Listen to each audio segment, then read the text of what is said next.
Алдағы Айсулы ханымның шығышын мен давам еттермін. Ондағы келген сұрауларға да қайтырмын. Ондағы болмаған жауапларға да жауап беруге тырышырмын.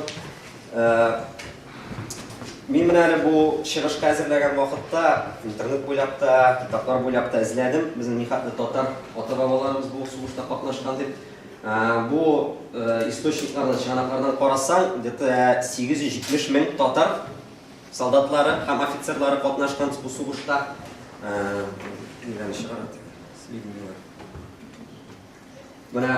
Предыдущий,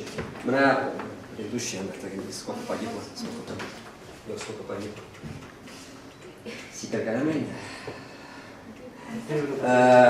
В общем, будет 870 мың кіші арасында нихатты кіші өлген. Господи. Сен топ тартасың өзі. В общем, 870 мың татарлар арасында өлушілер 170-187 мың болған. То есть, бұл тоже алдағы шығышта айтып кетілді бет енді. Татарлар солдаттар арасында да 4-ші орында тұралар. Орыслардан соң, Украинадан соң, Белорусlardan соң и өлушілер арасында тоже 4-ші орында.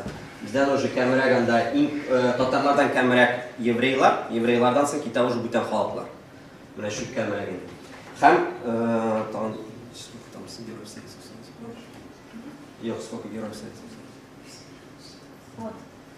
Мына татарлар арасында 161 кіші солдаттар һәм офицерлар Советлар Союзы героя званиесін алғандар. Бұл тоже, опять-таки, тоже ең қызығы, тоже 4-ші орында. То есть, орыслардан соң, украинлардан соң, белорустардан соң, татарлар тоже 4-ші орында. Мына бұл шутлар, бұл цифрада, анасы мына не запомещает. Мына алдағы шығышта айтып кеттілер бет енді милли частьлар, то есть национальные части деп айтайын, Бүйік Ватан соғышында болмаған. По крайней мере, Советлар Союзы аяқларын. Ләкин, мына біз қарап кетсек, мына менің туған яқта Башқұртстан яқларында ең белгілі, ең көрінікті хәрби часть болған, ол 112-ші Башқұрт кавалерия дивизия деп аталған. Но не Башқұрт, чөнки аны Башқұртстанда жиылған, но анда халықтың көпшілігі, то есть анда қатнашқан солдатлардың офицерлердің көпшілігі алар татарлар болғандар һәм башқұртлар болғандар. Не? Чөнки татарлар, башқұртлар алар ауылда яшәгәннәр, алар атны караганнар, атта йөри белгәннәр, ал кавалерия дивизиясе булгач, естественно, в первую очередь татарларны һәм башқұртларны алганнар. Менә бүтән Совет Кызыл армияның частьлары арасында карасак, иң күп геройлар менә шул 112-ші Башқұрт кавалерия дивизиясына чыкканнар 78 кеше. Менә мисал өчен китереп китәм, 78 кеше. Булай Кызыл армияда, то есть Красная армия дип әйтәйек инде, алар андагы булган дивизиялар арасында бу хәтле чыккан каһарманнар, герой Советского Союза дип әйтәйек инде, ал 78-дән дә күбрәк чыккан кеше булган. Менә бу иң зур показатель. Шуңа күрә менә безгә тоже горурланыр өчен bu тоже bir тарихи факт деп әйтсәк тә була. То есть монда именно татарлар һәм башкалар бар күпчелеге. Но татарлар турында айтып китсәк, татарлар инде менә bir кызык момент, безнең татар каһарманнары сугыш башланган вакытта да үзләренең подвиглары белән дип әйтәйек инде, тарихка кирип калганнар һәм сугыш биткән вакытта да, Бөек Ватан сугышын биткән вакытта да үзләренең нокталарын тарихта кертеп калдыралар. Давай башлыйк. Но сугыш, Бөек Ватан сугышы нәрсәдән башлана? Ну, конечно же, ул инде иң беренче көннәреннән ул оборона Брестской крепости дип әйтәләр. На оборона Брестской крепостиның иң күренекле каһарманы, то есть самый главный герой обороны Брестской крепости это был Гаврилов Петр Михайлович. Аны инде күп еллар инде аны шундый исеме булгач, аны урыс дип атаганнар, шулай дип уйлаганнар. Ул инде нәрсә белән билгеле, ул беренче көннәреннән көрәшә башлый һәм менә бу Брестский крепостьне немецлар июль айында алып биткән вакытта, менә как раз иң соңгы моны саклаган, моны Брестский крепость өчен көрәшкән кешеләр арасында менә ул булып әсирлеккә эләгә. Ләкин моны немецлар әсирлеккә алгач, аның инде хөрмәт итеп, то есть проявляя очень большое уважение к его воинскому подвигу, они его оставили в живых, хотя он инде фактически был к тому моменту в состоянии кожи до кости, потому что 2 ай бойы ашамайшы, ішмейші, ялытмейші күрәшкәч уже кішілер халі қалмай. Ол енді соғыш бойына концлагерлер аша үтә, һәм соғыштан соң аны партиядан қуалар, то есть его лишают звания члена партии. Почему? Потому что бұл күрәшкән вақытта, Брестский крепостьтан соғыш алып барған вақытта ол өзінің партбилетін юғалта. Шуңа күрә аны партиядан қуып шығаралар.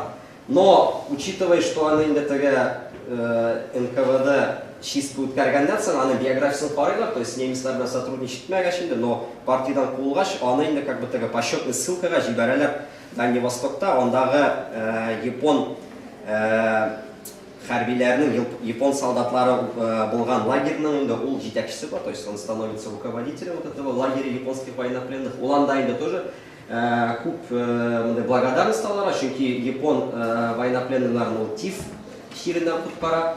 Шунардан соң уже Сталин үлгәннән соң менә бу Брестский крепостьне саклаган сугышчылар турында исследованиялар башлана. Шул вакытта как раз Гавриловның исеме дә чыга. Шунардан соң аны партияда да кайтарттыралар 57 елны, аның исемнәрен кайтарттыралар, анага бөтен орденнарны бирәләр.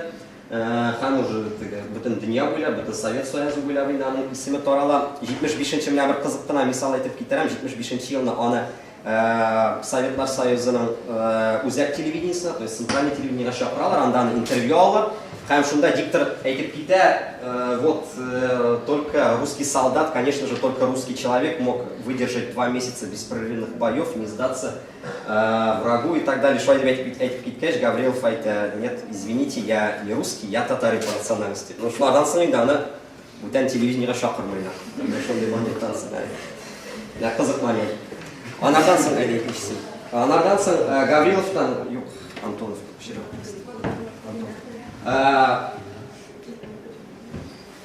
Гаврилов бүтән ул крәшин булган була, но мондай бик каһарманнар арасында тагын безнең бер соотечественник дип әйтсәк инде крәшин военачальник була, ул Антонов Алексей Иннокентьевич. Но Антонов нәрсә белән билгеле, ул инде сугыш буена аның, кстати, тумышы белән, тамыры белән аның әтәсе Чиләбе якларында була, чөнки Ногайбәкләр, ә үзе инде ул Себердә туган була. Сугыш вакытында он был членом ставки Верховного главнокомандующего, то есть Сталинга бик якын кеше булган була инде. Анардан соң сугыш вакытында инде он был замначальника Генштаба, с 45 по 46 год он был начальником Генштаба, потом возглавлял объединенные войска стран Варшавского договора, уже 50-нче елларда инде. Аннан соң участвовал в Ялтинской и Потсдамской конференции, то есть делал официальные доклады. Но он был единственным среди... Он был награжден Орденом Победы и был единственным вообще среди советских военачальников, кто был награжден этим орденом, но не являлся ни маршалом, ни генералиссимусом Советского Союза. То есть все, кто были награждены этим орденом, они, как правило, были маршалами, но ему за всю его жизнь, несмотря на его, скажем так, подвиги, несмотря на его большую роль в победе, он не был так и не был достоин звания маршала Советского Союза. Это единственный человек. Затем, ну, у нас в Казани все знают улицу Карбышева, не все знают, кто он такой, но он прославился в годы войны тем, что был видным военным инженером, участвовал в разработке, в строительстве многих военных укреплений. В конце 1941 года он был взят в плен, в течение 5 лет тоже содержался в концлагерях, где, кстати говоря, неоднократно встречался с Гавриловым, то есть как бы два татарина Кришина тоже между собой смогли общаться за годы войны. В феврале 1945 года, незадолго до окончания войны, его немцы и многих других советских офицеров вывели на мороз 18 февраля 1945 года в одном из австрийских концлагерей и поливали всю ночь холодной водой, где вот после этого там многие замерзли, кого-то убили дубинкой. В общем, он как раз среди них погибших был как раз и Карбышев. Ну, Муса Джалилин все знаем, поэтому про него не буду говорить. Матросов. Вот Матросов турында тоже будем судить. Матросов, ну, само имя, фамилия говорит о том, что человек вряд ли был татарином, но И многие, как раз, кстати говоря, тоже считали его русским солдатом, но в конце, где-то в середине 80-х годов в Башкирии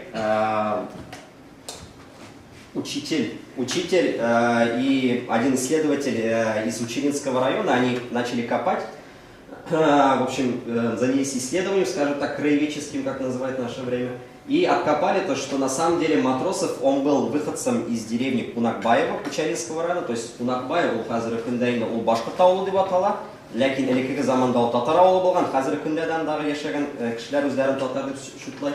Һәм ул инде 21 елны тугач, но ятим булып калгач, то есть он остался сиротой, поэтому его определили в детский дом. В детском доме, естественно, не знали ни имен отца, матери, и ему дали самое первое попавшееся имя.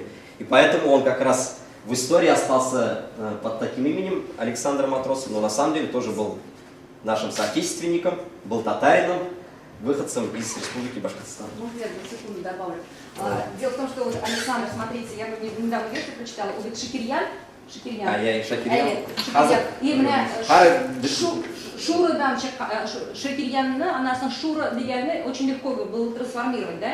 И поэтому Шура, Саша, Александр Шунан Чепкан, Шунда версия была. А Матросов почему? Опять же, да, есть вот версия, да, что это их земляки рассказывают, то, что очень часто он ходил к тельняшке, и вот оттуда вышел Матросов. Не знаю, насколько правда, но вот такие версии есть. Да, его на самом деле, кстати говоря, звали Шакирьян Юнусович Мухаммединов, то есть тоже Матросов фамилия, похожа на фамилию Мухаммединов. Следующий. Загитов, Шаймурат. Но как раз я начал говорить про 112-ю башкирскую кавалерийскую дивизию. Его военачальником, генералом был Минигали Шаймуратов, выходец тоже из Республики Башкортостан. Современное село Шаймуратово, в то время оно называлось село Виштяки. Он тоже чем известен? В 30-е годы он был военным советником в Турции, потом военным атташе в Турции, потом был военным советником при правительстве Гоминдана в Китае, потом был военным атташе в Китае. С конца 1941 года он как раз ему поручили организовать 112-ю башкирскую кавалерийскую дивизию. Вот башкирской кавалерийской дивизии, чем прославил, как раз я сказал в начале своего выступления, то, что в нем было самое большое количество героев Советского Союза.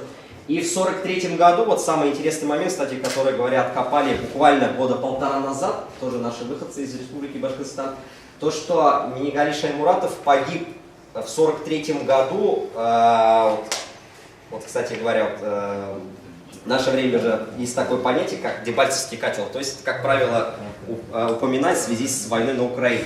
Так вот, первый Дебальцевский котел был в 1943 году, и как раз в него как раз угодил Минигали Шаймуратов, там он погиб.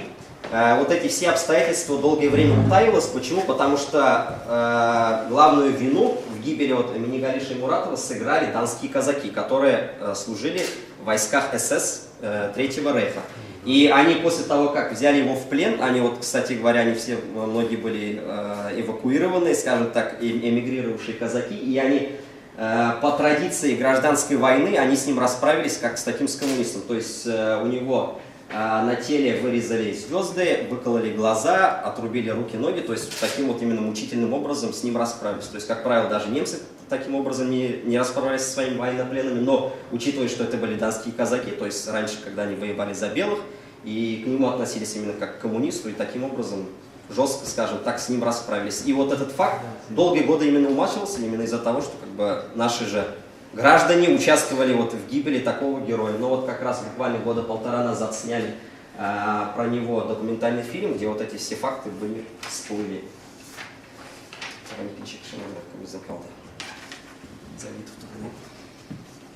Ну и Загитов, это вот как раз тоже сегодня упоминалось, он был в числе группы, которая самыми первыми водрузила 30 апреля 1945 года знамя над Рейхстагом, а именно в половине 11 вечера 30 апреля. Они вот до 1 мая до утра они охраняли свое знамя, после этого их отозвали. И 1 мая уже позднее знамя было поставлено как раз знаменитой троицей, вот это Егорова, Кантарий. И именно они в итоге вошли в число вот таких героев, и именно их чтили долгие годы, хотя, кстати говоря, после 20-го съезда Кантария постоянно в интервью говорил, что это не он, не они были самыми первыми были другие солдаты, но на самом деле как раз одним из них был Загит Загитов. Ему тоже, опять-таки, не вручили ордена Героя Советского Союза, но в 1953 году он погиб при загадочных, кстати говоря, обстоятельствах. Во время командировки, он был председателем колхоза в своем родном селе, и во время командировки как раз при загадочных обстоятельствах погиб в автокатастрофе. И никаких сведений, что, как и почему, нету до сегодняшнего дня. В 1997 году, вот один интересный момент, несмотря на то, что в советское время не дали Героя Советского Союза, но в 1997 году, уже таким как жест доброй воли, знаменитый депутат Верховного Совета РСФСР, это Сажил Малатова, она прислала ему уже посмертно, скажем так, от имени вот именно Верховного Совета как раз звание Героя Советского Союза, хотя фактически с юридической точки зрения оно уже как бы на сегодняшний день не действует, потому что уже к тому времени не было и Советского Союза, не было и Верховного Совета, но такой как символический шаг его имя было почтено. А в прошлом году, в 2016 году, имя Заги Загитову, его имя дали одной из новых улиц в городе Уфе. То есть на сегодняшний день его имя в Уфе почтено. Ну, естественно, и самый последний человек – это личный враг Гитлера. На секунду только, да? Да. Гази Загит. Гази Загит. Гази Загит. Официально или Гази, не Заги, а Гази. Гази Загитов, ну, видимо, ошибочка пришла. Ну и последний человек – это, я почему его оставил, это личный враг Адольфа Гитлера, тоже наш соотечественник, тоже выходец из Башкортостана, то есть татарин Башкортостана. И почему я его еще последним оставил, потому что в последние годы я был с ним лично знаком, слава богу, успел с ним пообщаться. Вот, как раз на фотографиях, как раз ваш покорный слуга засветился, скажем так, вот, на последней фотографии вот, в 2008 году мы как раз выступали с такой уличной акцией, требовали вот, ему дать звание Героя Советского Союза, выслали, кстати говоря, письмо Владимиру Путину, вот после вот этого пикета. Нам через несколько месяцев пришел ответ на то, что якобы вот все описанные как бы геройства там не подтверждены документально. Ну вот такая вот, скажем так, бюрократическая формулировка была. Хотя мы хотели, чтобы ему дали хотя бы Герой Российской Федерации при жизни.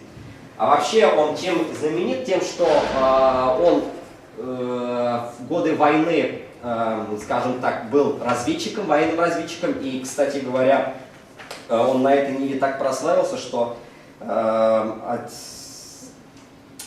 британский исследователь Джон Хауэлл, сын одного из британских солдат, который написал отдельную книгу про Мурзина и Даяна Мурзина, про его отряд в Чехословакии, назвал его советским Джеймсом Бондом. Потому что действительно, если прочитать вообще всю его биографию, всю его деятельность, то такое ощущение, что это не жизнь реального человека, а именно боевик. И этого сюжета хватило бы на не то что на один фильм, на несколько фильмов. Ну вот я просто один маленький пример приведу.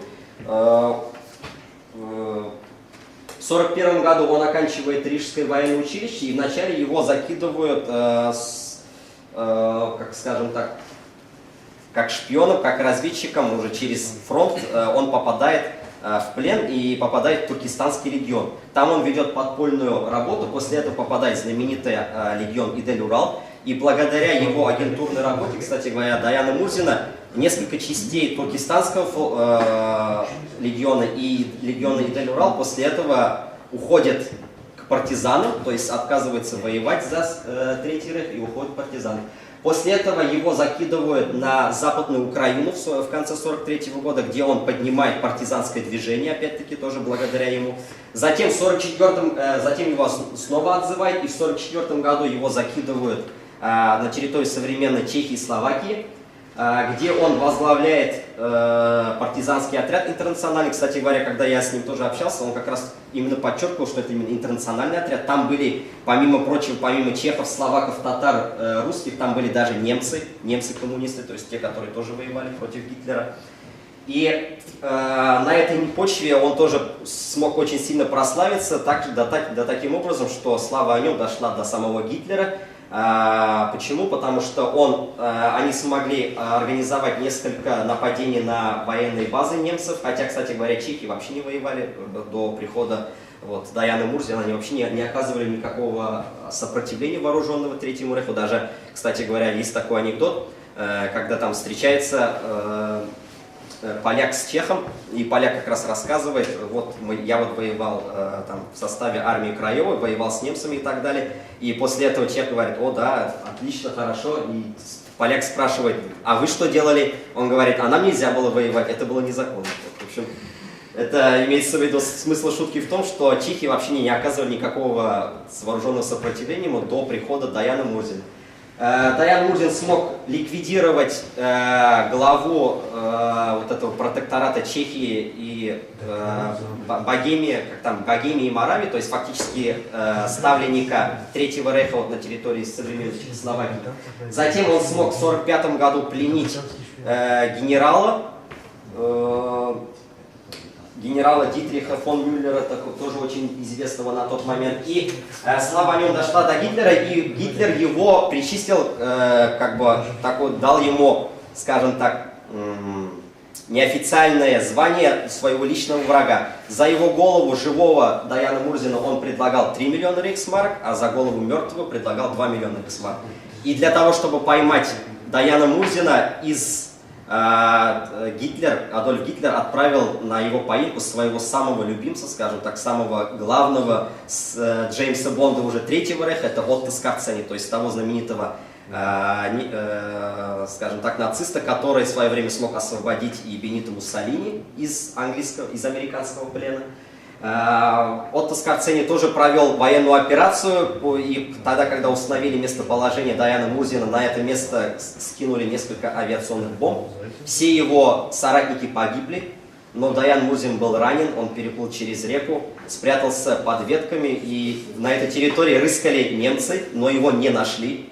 Он раненый лежал несколько дней, потом он вышел оттуда, дополз до ближайшего стога с сеном, там он тоже пролежал несколько дней, пока его не нашли чешские крестьяне. Его нога, в общем, он был ранен, нога опухла, там, образовался гнойник, он разбил компас, который был рядом с ним, стеклом, скажем так, открыл рану, выпустил себе гной, в общем, оказал свою первую медицинскую помощь, благодаря этому, кстати говоря, сохранил ногу, то есть в противном случае он, скорее всего, погиб, либо лишился бы ноги. После этого чешские крестьяне его выходили, он спасся, и когда уже, говорят, Адольф Гитлер узнал о том, что он все-таки остался жив, он был просто в ярости, потому что ему Отто Скорцени, его любимец, доложил о том, что все, дело сделано, мы его ликвидировали, все нормально, все спокойно. В общем, он дожил до конца, и бойцы, кстати говоря, Даяна Мурзина, тоже опять-таки вот этот интернациональный отряд Яна Жишки, участвовал в том числе в поимке Власова, того знаменитого начальника русской освободительной армии. То есть тоже в этом деле он успел засветиться. После войны он был зам прокурора республики, но после войны тоже опять-таки были неоднократные попытки дать ему звание Героя Советского Союза. Почему? Потому что в Чехии его до сих пор очень хорошо знают, в его честь названы улицы, площади во многих городах. Он является почетным жителем многих городов. У него вот как раз на фотографии вы можете видеть вся грудь в орденах. И, кстати говоря, это одна из двух пиджаков, потому что есть еще второй пиджак, тоже в таком же количестве покрытый медалями. И вес вот этих медалей, орденов составляет около 20 килограммов. И когда я поднял этот пиджак, я его не мог удержать, потому что я еще в то время был очень худой.